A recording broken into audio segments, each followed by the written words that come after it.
Bienvenidos, gente bonita de este canal de YouTube Nelter de la Cruz. Gracias por su apoyo.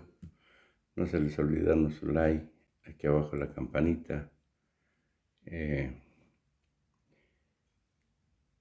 Trayendo la mañanera, ahora le corresponde a las preguntas y respuestas. Vámonos con todo tendido. Tú. A ver. Buenos días, presidente. Luego tú. Hans Sí nos Salazar. alcanza. Adelante. Sí, presidente. Buenos días, Hans Salazar de Noticiero en Redes. Primeramente, presidente, plantearle el siguiente tema. Una defensora del medio ambiente, Irma Galindo Barrios, está desaparecida. Ella es defensora de bosques de su tierra y aquí traigo una carta que dirigió al Mecanismo de Protección de Derechos Humanos y periodistas, donde pedía apoyo, ayuda. Sin embargo, ya no alcanzó a llegar y, bueno, pues en el mecanismo lo plantearon su tema como ordinario, es decir, no preocupante, sin embargo ya está desaparecida. Yo quisiera dejarle esta carta que es de ella, obvio, antes de su desaparición. En una parte dice, le quiero leer textualmente: por eso les pido que me contacten al presidente de la República, con la prensa, con Derechos Humanos, con Naciones Unidas, con cualquiera que esté dispuesto a seguir la ruta que he seguido para saber todo lo que sé del origen de este mal. Por favor, ayúdenme a salvaguardar la vida de las personas de la montaña y a sus hijos. ¿Cómo consigo ayuda humanitaria y qué constancia es responsable de ayudar a los campesinos que no saquean la tierra? Nuestro protocolo de seguridad se está agotando. Son 10 comunidades de 3,000 habitantes en contra de 600 habitantes de Mier y Terán, Guerrero Grande y parte de Doyonoyuji. Entonces, le dejo, presidente, aquí vienen sus datos por parte de esta persona desaparecida. Con Leti, y lo vemos. Sí. Y te informamos y vamos a dar a conocer este caso. Sobre todo, procurando que la recuperemos. Claro que sí, presidente, gracias, le agradezco la atención. El segundo punto, a propósito de las visitas que usted hizo, Nueva York, Washington, y que bueno, aquí ya incluso ha usted planteado cómo fue estas visitas, me parece que exitosas en el plano diplomático y en las metas de este gobierno. También, bueno, pues estuvimos teniendo esta oportunidad de cubrir con los migrantes, escuchar su sentir, todo esto que pues se expresaba en las calles tanto de Nueva York como de Washington. Hay un caso, y aquí se lo dejo, de un migrante que vive en las afueras de Washington. Aquí la problemática muy concreta, presidente, es, y sería mi pregunta, no solamente dejarle este documento que es dirigido hacia usted. Es una problemática de salud. Es un migrante que ya desde el 1989 vive allá, pero no tiene la posibilidad de tener documentos suficientes para salir a México. Estos traslados, esta movilidad que precisamente usted fue a defender a millones de migrantes para que puedan tener certeza de esta movilidad. Sin embargo, queda atrapado porque no puede trabajar por un problema del corazón que le detectaron, pero como la salud allá es muy complicada en cuestiones de costos, ha recurrido al consulado. Sin embargo, por la imposibilidad también del consulado y de los dineros, digamos, para poder apoyar a este migrante, porque no puede ni trabajar por cuestiones de riesgo del corazón. Entonces no sabe ya qué hacer, está muy desesperado y pues le dejo este documento.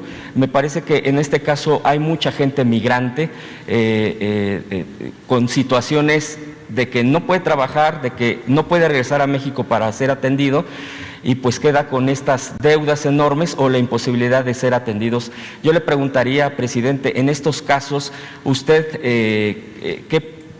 Usted ya ha dado respuesta a varios casos, incluso de traslados cuando desafortunadamente fallecen y el regreso al país. En el caso de la salud, ¿usted podría hacer alguna propuesta concreta para los migrantes en casos delicados como estos? Sí, ya hay un mecanismo. Me gustaría que explicaras lo que hacen los consulados. Hay asociaciones de paisanos que ayudan. Se manifestó este apoyo ahora con la pandemia. Se ayudó mucho en los consulados a enfermos, y yo pienso que Marcelo puede explicar y dar a conocer que nosotros estamos en la mejor disposición de ayudar, de apoyar todo lo que sea atención médica allá y aquí, pero sí podemos hacer gestiones para que sean atendidos allá. Hay muy buena relación con el gobierno de Estados Unidos. Es muy humano el presidente Biden. Fue una de las cosas que le agradecimos. Con la pandemia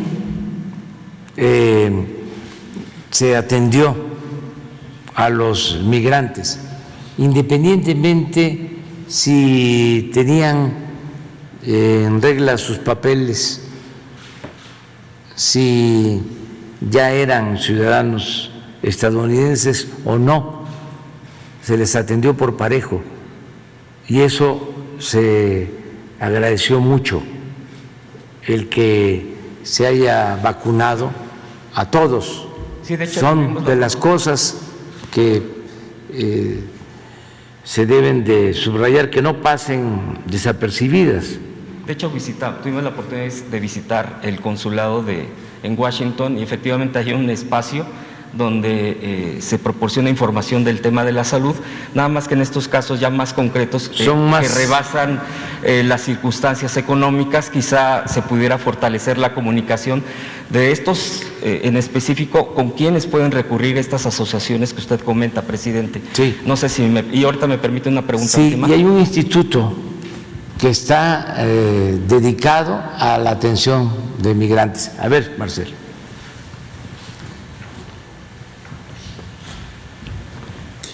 Con su permiso, señor presidente, con mucho gusto. Bueno, los consulados fueron clave y son para atender la pandemia y en general pues toda la problemática que tenemos en Estados Unidos, que es muy compleja. De hecho, la red consular mexicana es la más grande de todos los países del mundo en Estados Unidos. Son 50. Y se considera que es una de las más reconocidas por toda esa tradición que tiene de servicio a nuestros connacionales en Estados Unidos, que además es un número enorme. Bueno, por instrucciones del señor presidente se instalaron ventanillas de la salud en todos los consulados. Eso se trabaja junto con la Secretaría de Salud. En su tiempo, con el actual titular de la COFEPRIS, se echó a andar ese proyecto. Eso nos ha permitido, ¿qué cosa? Pues ser más eficaces, tener una base de datos muchísimo mejor, establecer vínculos con más de 5,000 organizaciones hay en Estados Unidos de respaldo, desde luego con los servicios de salud, con los gobiernos locales que trabajamos muchísimo. Ayer estuve con el alcalde de Nueva York, incluso pasó una resolución para que la 2, donde está East Harlem, donde es quizá una de las mayores concentraciones de mexicanos en Estados Unidos, y en Nueva York, desde luego, le puso el nombre de la calle en México, Tenochtitlán, como reconocimiento a la contribución de las y los mexicanos, cosa que le agradecí mucho el día de ayer, por eso estuve en ese evento. Me decía él que su abuelo vivía ahí, cuando llegaron los italianos ese era el barrio de ellos, pero que hoy es un barrio mexicano. Me dijo, pues si tienes tiempo te doy un tour para que veas todo lo que pasa aquí, porque son de Guerrero, son de Puebla, me estuvo platicando. Él vivía ahí de chico, de joven. Bueno, el caso es de que con las autoridades locales también estamos trabajando muy de cerca. Lo mismo pasa en Chicago, en Los Ángeles, Houston, en muchas ciudades de los Estados Unidos. Ahora, del caso que me estás comentando, tendría yo que revisarlo con mucho gusto. Claro. Lo que yo sugeriría, además, el presidente nos ha pedido que el Instituto de Mexicanos en el Exterior, que depende de la Cancillería, que dirige Luis Gutiérrez, esté muy cerca de los consulados, cosa que estamos haciendo. Sí. Ahora que el presidente visitó Nueva York, ahí andaba Luis.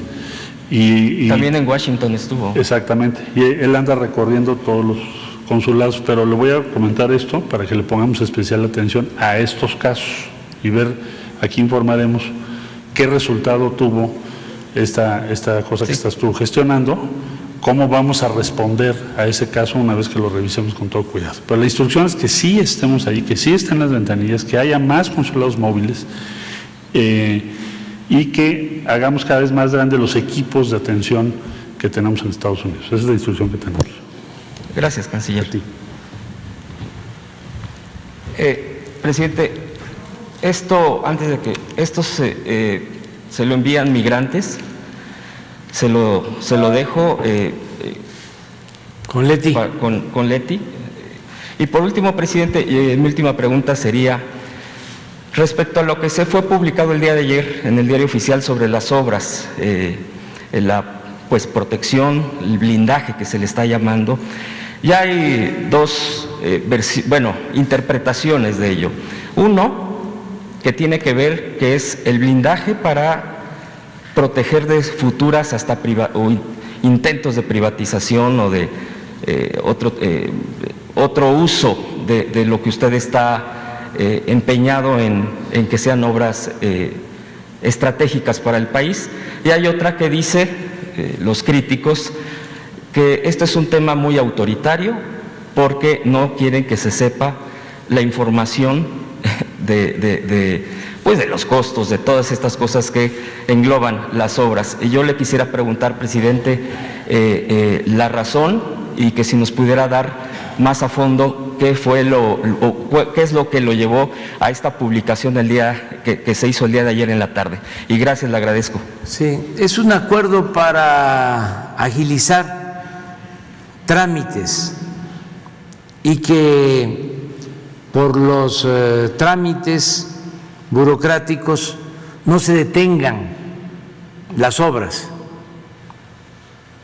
que se pueda dar la confianza a las instituciones y a las empresas que están trabajando en el Tren Maya para que los trámites que tienen que hacer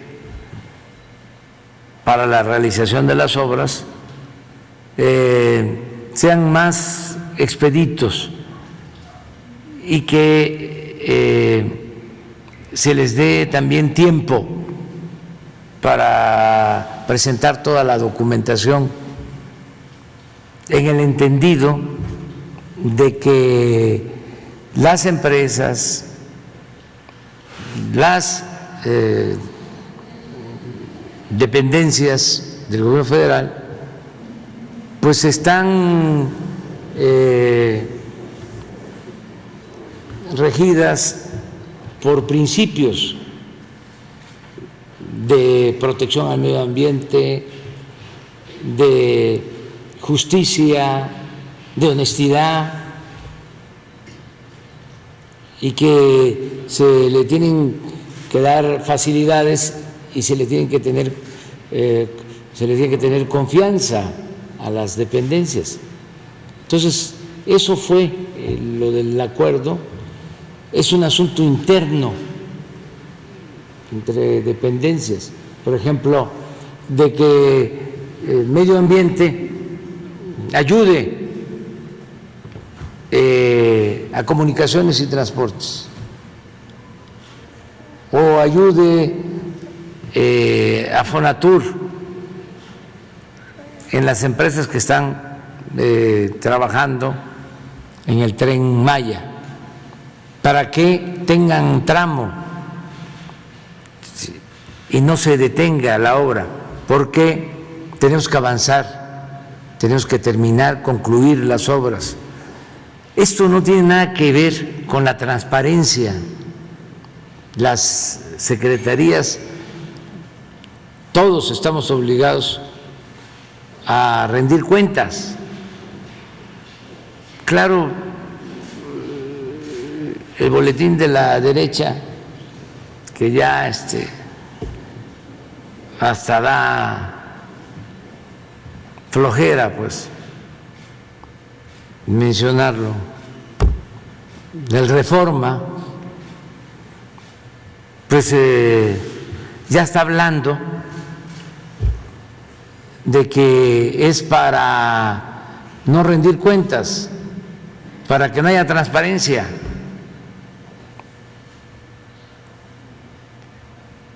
Para que no haya honestidad.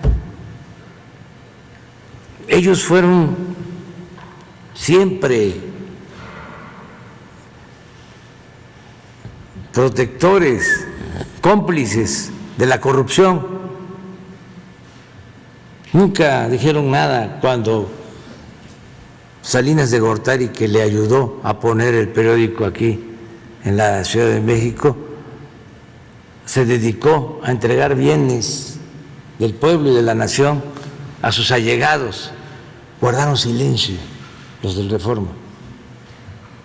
Y no solo durante el periodo de Salinas, luego con el FOAPROA, cuando convirtieron las deudas privadas en deuda pública, silencio. Desde luego, silencio en los 2 sexenios de corrupción del PAN, cuando entregaban obras sin licitar a gente cercana a ese partido, cuando ayudaban a los empresarios que se dedicaban a la exploración y a la perforación de pozos, como este señor que estuvo en la cárcel, no, Yáñez, oceanografía, con Fox y con Calderón le entregaron contratos como de alrededor de 2,000 o 3,000 millones de dólares por adjudicación directa. Y vean si en el Reforma apareció algo. Y lo mismo, ¿qué dijeron cuando de manera completamente irregular, sin transparencia, sin hacer siquiera una reunión del Consejo de Administración de la Comisión Federal de Electricidad, otorgaron contratos para la construcción de gasoductos, contratos leoninos, engañando de que necesitábamos gas porque se iban a construir 12 termoeléctricas? No se construyeron las termoeléctricas, pero se contrató el gas. ¿Y saben? Tenemos un excedente de gas por esos contratos del 40% de lo que necesita México, y se tiene que pagar aunque no se utiliza. Ahora acabamos de dar la instrucción de revenderlo a menor precio para no perder tanto. ¿Cómo suscribieron estos contratos? De manera completamente ilegal. Tenemos denuncias presentadas en la Fiscalía para que se atienda este asunto. ¿Qué dijo el Reforma sobre esto? ¿Y qué ha hecho la Fiscalía? A ver, en honor a la verdad, se sabía. Casi quiebran a la Comisión Federal de Electricidad. Y ahora, pensando de que somos iguales, sacamos este acuerdo para facilitar el avance en la construcción de obras y ya están ellos suponiendo, porque es un periódico de conjeturas, además de mala fe, de que es para ocultar información y para que no haya transparencia. Así son los conservadores. Les gusta mucho, o su doctrina es esa cosa. Y esa cosa es la hipocresía. Entonces, aclarar que es un acuerdo y que todos en este gobierno tenemos la convicción de actuar con honestidad, cero corrupción.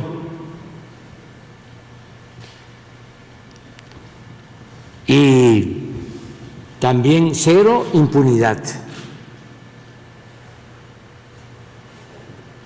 No somos iguales. Eso es lo que les molesta mucho, porque durante todo el periodo neoliberal se dedicaron a saquear, a robar a manos llenas, y ahora no pueden, ni podrán. Ayer hablaba yo de cómo se agrupan todo el bloque conservador, que son muy corruptos. Ese es otro distintivo del conservadurismo. Uno es la hipocresía y el otro distintivo es la corrupción. Están hambrientos de dinero y no tienen llenadera. Y se conjugan las dos cosas, hipocresía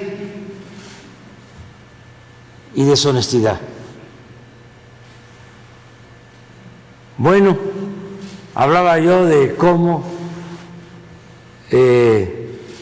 están aliados para seguir manteniendo privilegios y contratos que benefician a una minoría y que perjudican a la mayoría de los mexicanos. En el caso de la reforma eléctrica, un hombre íntegro, honesto, con ética, con moral, y diría verdaderamente cristiano, no estaría defendiendo la ilegalidad, la injusticia, defendiendo el lucro. Si arreglaron ellos porque eran los dueños de México y ajustaron el marco legal a sus intereses, porque los legisladores estaban a sus servicios, modificaron la Constitución como quisieron, para saquear, para robar. Bueno, legalmente pueden ellos gozar de privilegios e impunidad. Pero ya hay una realidad distinta, que no pueden ellos aceptar de que aunque por ley existan esos contratos, si a la vista de todos, de sus familias, de sus hijos, de sus nietos. Están robando, están saqueando. ¿Qué no pueden actuar con decencia? Y decir, hay una nueva realidad.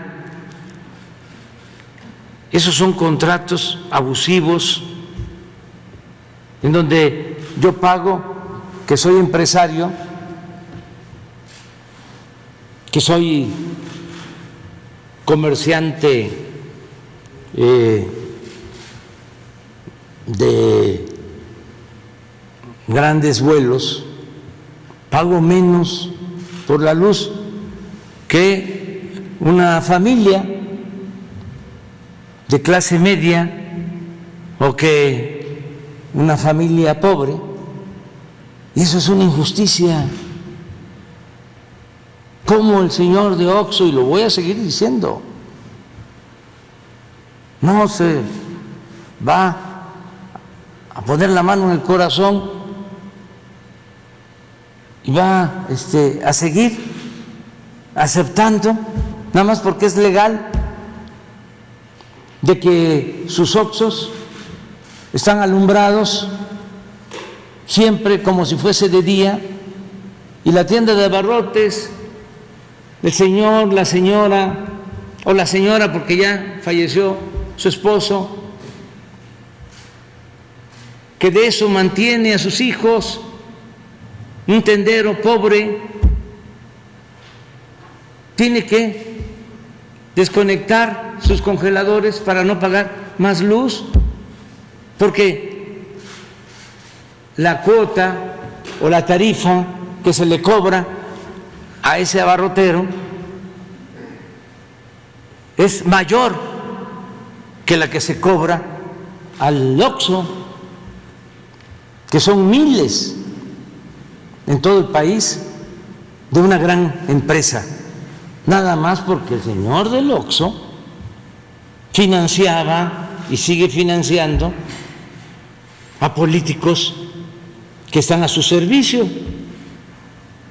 y que hacían y deshacían, hacían lo que les daba la gana y tenían tomado, secuestrado al gobierno, y el gobierno, en vez de representar a todos, era un gobierno al servicio de una minoría rapaz. Pues eso ya no debe de seguir existiendo, y ojalá y ellos mismos se vayan convenciendo y se pueden hacer negocios. Me estaban platicando que vino uno de los gerentes o presidente del consejo de JP Morgan, del banco famoso, una reunión con algunos de estos empresarios, y empezaron a quejarse que la reforma eléctrica, que no sé, que otras cosas, ¿no? A quejarse. Y ese señor, muy inteligente, callado, le dijo: oiga, ¿y cómo les ha ido a ustedes? Dice que vino un silencio y luego, no, pues nos ha ido bien. Entonces, les dijo el señor: nosotros tenemos otra visión de México, de afuera.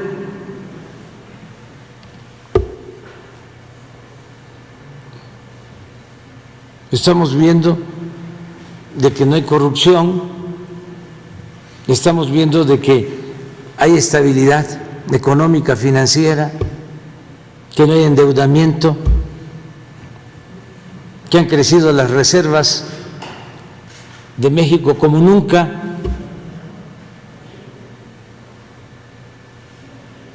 Ya los cayó.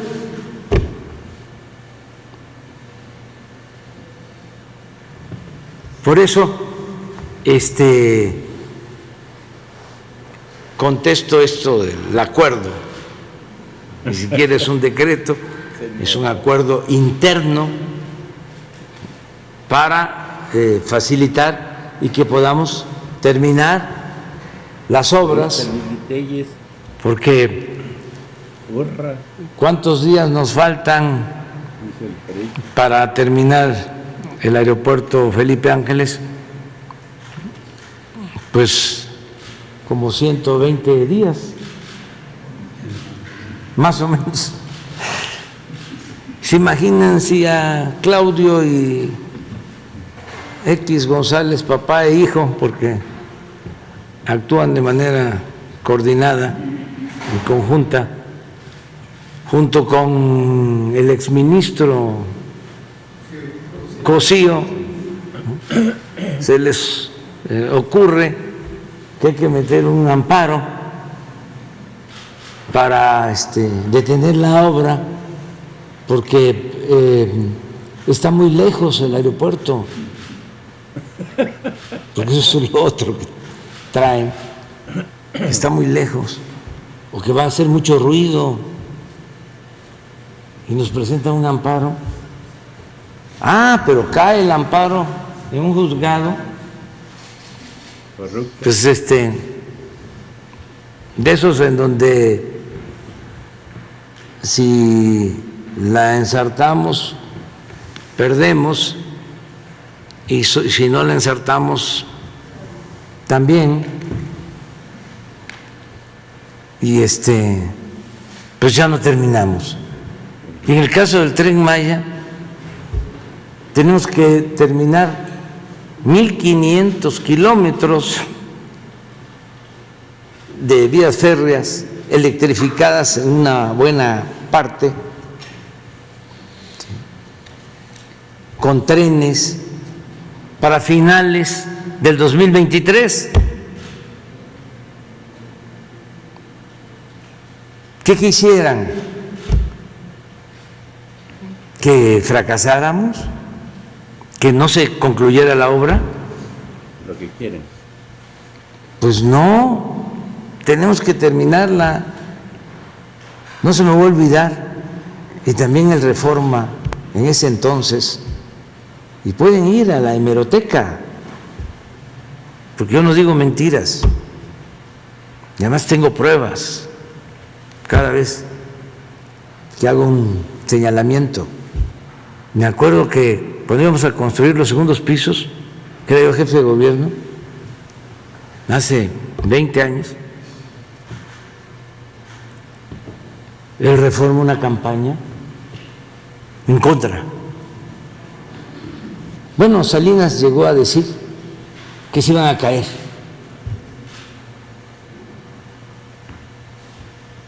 Y amparos, hasta del finado Burgoa, que era una gente preparada, pero con el que se podía tratar.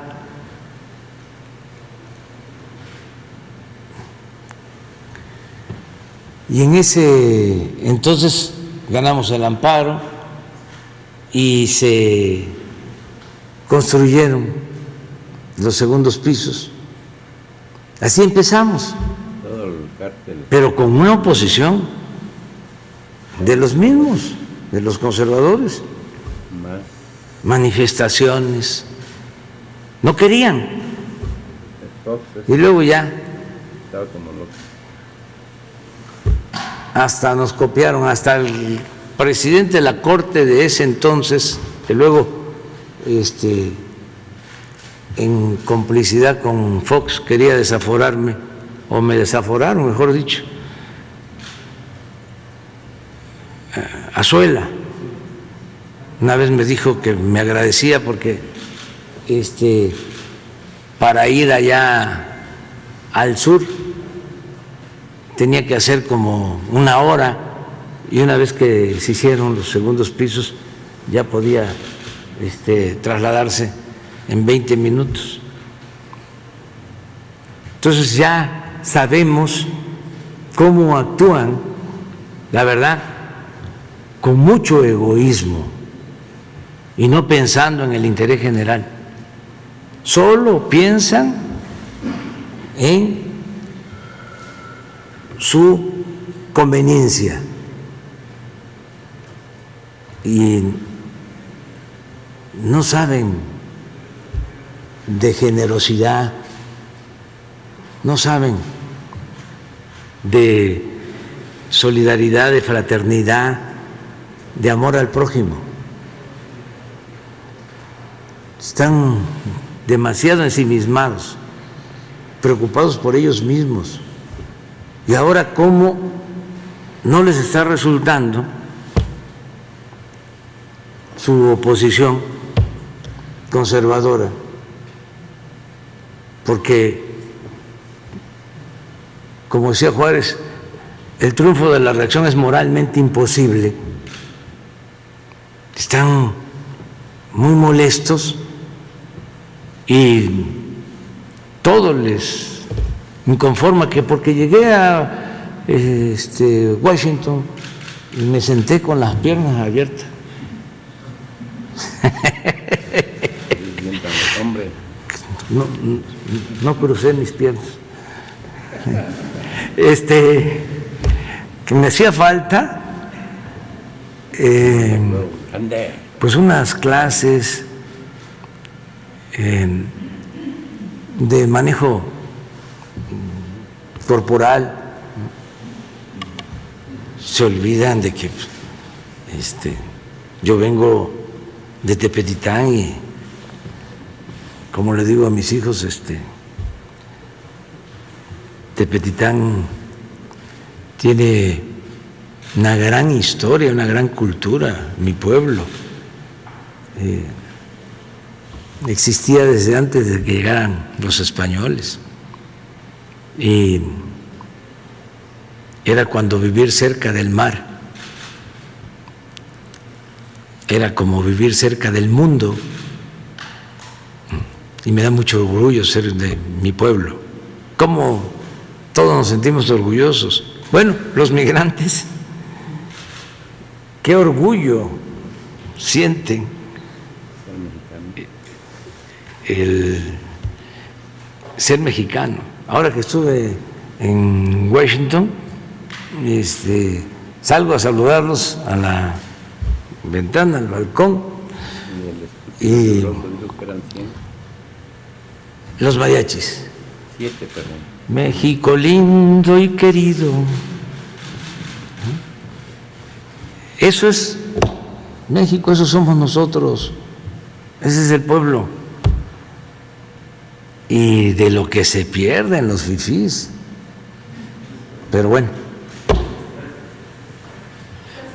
quedamos con ella. Sí,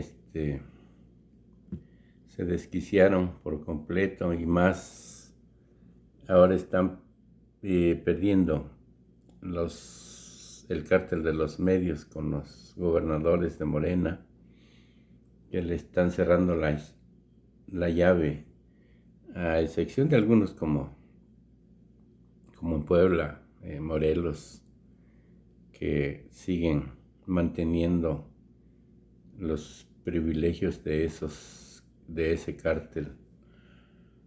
Más se volvieron, si antes estaban locos, hoy están desquiciados, y ahora sí sueltan veneno con su lengua perina como no tienen idea. Pues no se les olvida, Nusulay, tuvo buena esta reacción de enojo que tuvo. Pues no enojo, sino un poco exaltado de por lo que hace la derecha, la mafia del poder.